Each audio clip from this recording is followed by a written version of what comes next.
No, the new 2020 GMC Sierra Heavy Duty can't drape an invisibility cloak on top of your trailer. Those don't exist yet. But with cameras, it can almost do the same thing. By combining the images from the tailgate backup camera and an auxiliary camera attached to the back of your trailer, the Sierra HD can show you what's hiding behind your trailer. The trailer-mounted camera will be offered as an accessory, and GMC says the feature only works with hitched box or camping trailers up to 32 feet long. Sorry, fifth wheel owners, though the new Sierra HD at least offers a bed view camera to help you get things hitched up as well. In total, the new truck offers 15 different camera views with the optional pro-grade trailering system. There's even a camera you can mount inside your trailer so you can check on your cargo in real time. The Sierra HD also gets the same two-piece tailgate found on last year's Sierra 1500. GMC offers a 6.6-liter Duramax turbo diesel V8 making 445 horsepower and 900 foot-pounds of torque, mated to an Allison 10-speed automatic transmission.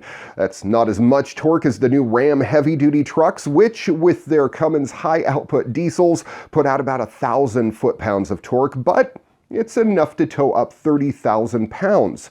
The new Ram HD offers tailgate and bed view cameras, but doesn't give you transparent trailer capabilities. GMC says the InvisiTrailer feature should help with maneuvering in tight spaces and make merging onto the highway much easier. It's unclear whether this feature will also be available on the new Chevy Silverado HD, which will be fully revealed in February. The GMC Sierra 2500 and 3500s will go on sale this summer.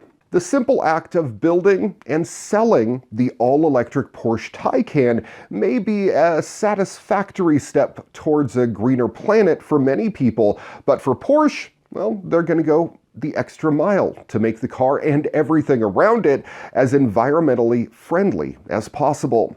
The company announced that the Taycan's factory will help clean the air of nitrogen oxide emissions as well. Nitrogen oxides contribute to smog, and they're frequently created by diesel vehicles. To do this, Porsche will place aluminum panels around the exterior of the building coated in titanium dioxide. Now, the company explains that when sunlight hits the panels, nitrogen oxide exposed to the surface breaks down into water and nitrate. Porsche has been testing the system with a little over 1,300 square feet of panels that it says are as effective as 10 trees in the same space. Porsche says if the implementation of the Taycan plant goes well, it could start using the panels on additional buildings. On top of this nitrogen dioxide reducing strategy, the company claims Taycan production will be completely carbon neutral. So you'll be able to enjoy your 90,000 plus electric sports car pretty close to guilt-free. So much transportation news this week. Chevy back in the news as well, and students from the Oxford Community Schools' first Lego League and Detroit's Ralph Waldo Emerson Elementary's A World of Motion program unveiled the first ever full-size Lego Silverado at the North American International Auto Show. It was just ahead of the show opening to the public. The model is an exact life-size replica of the all-new 2019 Silverado 1500 LT Trail Boss, and it is the first full-size Chevy vehicle built entirely of Lego bricks. The Lego Silverado continues the partnership between Chevy and Warner Brothers Pictures that began in 2017 with the Lego Batman movie and the Lego Batmobile from Chevy. This partnership builds on the Silverado marketing efforts that launched earlier this month. A custom mini build of the Silverado High Country will make an appearance in the next big screen animated adventure, the Lego Movie 2, the second part, when it debuts in theaters on February 11th. Now, in this fun and action-packed sequel, the heroes of the Lego Movie reunite to save their beloved city from a new threat. LEGO Duplo invaders from space. 18 specially trained LEGO master builders spent more than 2,000 hours hand-selecting and placing each of the 334,544 pieces on the red LEGO Silverado, which has unique working lights and graphic details. If you'd like to learn more about the LEGO Silverado, you can visit Chevrolet.com. Oh, space news always gets me excited, and this week it's Blue Origin back in the news with their privately built new Shepard spacecraft. They've aced their biggest mission yet, and this time the spacecraft flew for NASA. The reusable new Shepard launched into space on its 10th ever test flight, a brief, uncrewed jaunt that carried at least 8 NASA-sponsored research and technology payloads to suborbital space and then back to terra firma. The mission, which lasted about 10 minutes and 15 seconds, reached an altitude of 66 miles.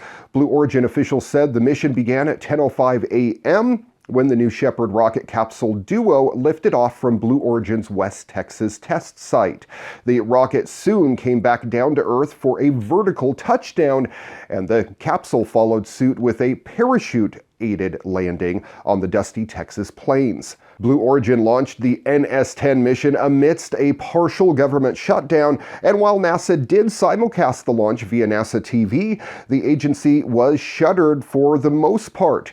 There were 10 payloads in all on the flight. These NASA-supported experiments will help advance in space propulsion technologies, habitat systems, science instruments, and other capabilities crucial for exploration. Like the researchers, this was the 4th space flight for this particular new Shepard vehicle, which itself is the 3rd such vehicle that Blue Origin has developed and flown over the years. The vehicle also performed suborbital test flights in December of 2017 and in April and July of last year. Blue Origin, led by Amazon.com's billionaire founder Jeff Bezos, aims to fly paying passengers aboard New Shepard perhaps as early as this year. But the company has not yet begun selling tickets or announced how much it will cost to book a seat. Payload transportation is well underway, however, as the recent flight showed. The 8 experiments that had a brief encounter with the final frontier were a diverse lot as well, with some provided by NASA centers and others from universities sponsored by the agency. You can learn more about all 8 payloads, which flew via NASA's Flight Opportunities program, at Blue Origin's mission description page. Blue Origin envisions New Shepard as a stepping stone of sorts to bigger and bolder things. The company is also developing a heavy lift rocket called New Glenn, and Bezos has said that Blue Origin eventually aims to help get millions of people living and working in space.